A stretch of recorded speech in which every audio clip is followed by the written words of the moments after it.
بسم اللہ الرحمن الرحیم۔ ناظرین کرام، آپ کے اس خوبصورت چینل کی خوبصورت بات، خوبصورت سلسلہ ترجمۃ القرآن، آج اس سلسلہ کی سورۃ البقرہ آیت نمبر 34، اس کا ترجمہ اور مفہوم و تلاوت آپ کے سامنے۔ اعوذ باللہ من الشیطان الرجیم، بسم اللہ الرحمن الرحیم۔ وَإِذْ قُلْنَا لِلْمَلَائِكَةِ اسْجُدُوا لِآدَمَ فَسَجَدُوا إِلَّا إِبْلِيسَ أَبَى وَاسْتَكْبَرَ وَكَانَ مِنَ الْكَافِرِينَ۔ صدق اللہ العظیم۔ اللہ تبارک و تعالی نے اس آیت مقدسہ میں آدم علیہ السلام کی فضیلت کو فرشتوں کے اوپر ظاہر فرما کے فرشتوں کو حکم دیا کہ تم سب آدم علیہ السلام کے لیے سجدے میں جھک جاؤ۔ یہ حکم جس طرح کہ آپ سورۃ صاد میں اور سورۃ حجر میں آپ پڑھ سکتے ہیں، یہ حکم پہلے ہو چکا تھا کہ اللہ تبارک و تعالی نے فرما دیا تھا انہیں، فَإِذَا سَوَّيْتُهُ وَنَفَخْتُ فِيهِ مِن رُّوحِي فَقَعُوا لَهُ سَاجِدِينَ، کہ جب میں اسے بنا لوں اور اس میں روح پھونک دوں تو تم سب اس کے اندر اس کے لیے سجدے میں گر پڑو گے۔ یہ حکم پہلے ہو چکا تھا، لیکن اس آیت مبارکہ میں آدم علیہ السلام کی تخلیق جب مکمل ہوئی، روح ان میں آ گئی، اور آیت نمبر 33 میں آپ نے بھی پڑھا کہ جب آدم علیہ السلام نے ان فرشتوں کے سامنے ان اسماء کا ذکر کر دیا جو اللہ تبارک و تعالیٰ نے انہیں بتلائے تھے، تو یہ فضیلت، علمی فضیلت بھی فرشتوں کے اوپر ظاہر ہو گئی۔ تو اب اللہ تبارک و تعالیٰ نے حکم دیا کہ فرشتوں تم سب کے سب آدم علیہ السلام کے آگے جھک جاؤ، انہیں سجدہ کرو۔ تو فَسَجَدُوا إِلَّا إِبْلِيسَ، سب کے سب سجدے میں گر پڑے سوائے ابلیس کے۔ اب تفسیر انوار البیان، معارف القرآن، تفسیر ابن کثیر اور اس کے علاوہ مختلف تفاسیر میں اس سجدے کے اوپر پھر بحث ہوئی۔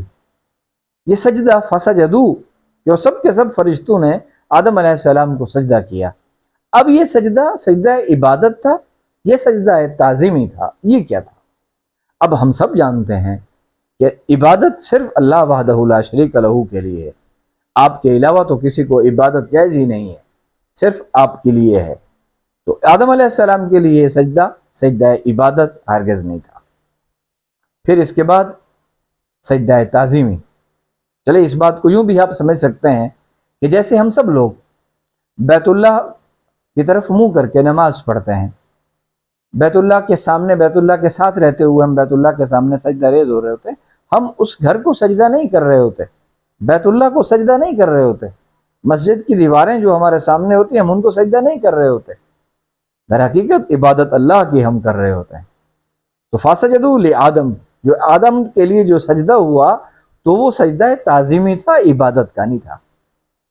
اب سب فرشتوں نے سجدہ کیا، ابلیس نے نہ کیا، ابا، اس نے انکار کیا، وَاسْتَكْبَرَ، اور تکبر میں آ گیا۔ اب وہ جو غرور میں آیا، وہ تکبر میں آیا، تو اللہ تبارک و تعالی نے قرآن کریم کی مختلف مقامات سے میں اس آیات کا مفہوم آپ کے سامنے رکھ رہا ہوں، تو اللہ تبارک و تعالی نے اس سے پوچھا، اس شیطان سے پوچھا کہ تو نے سجدہ کیوں نہیں کیا؟ کون سی چیز مانے تھی تجھے سجدہ کرنے میں؟ تو نے کیوں سجدہ نہ کیا؟ میرے حکم کو کیوں مد نظر نہ رکھا تو نے؟ تو شیطان بدبخت لعین یوں کہنے لگا اللہ رب العزت کے سامنے کھڑے ہو کے کہ انا خیر منہ خلقتنی من نار وخلقتہ من طین، کہ میں اس آدم سے اس لیے بہتر ہوں کہ میری تخلیق آگ سے ہوئی ہے، آدم کی تخلیق مٹی سے ہوئی ہے، مٹی کا کام پستی کی طرف آنا ہے، آگ کا کام بلندی کی طرف جانا ہے، تو عقلی طور پر یہ ہے کہ آدم کو مجھے سجدہ کرنا چاہیے تھا۔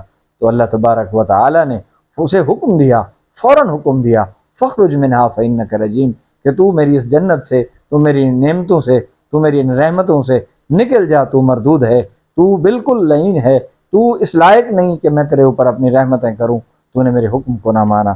تو اللہ تبارک و تعالی نے فرمایا وَكَانَ مِنَ الْكَافِرِينَ، وہ کافروں میں سے ہو گیا۔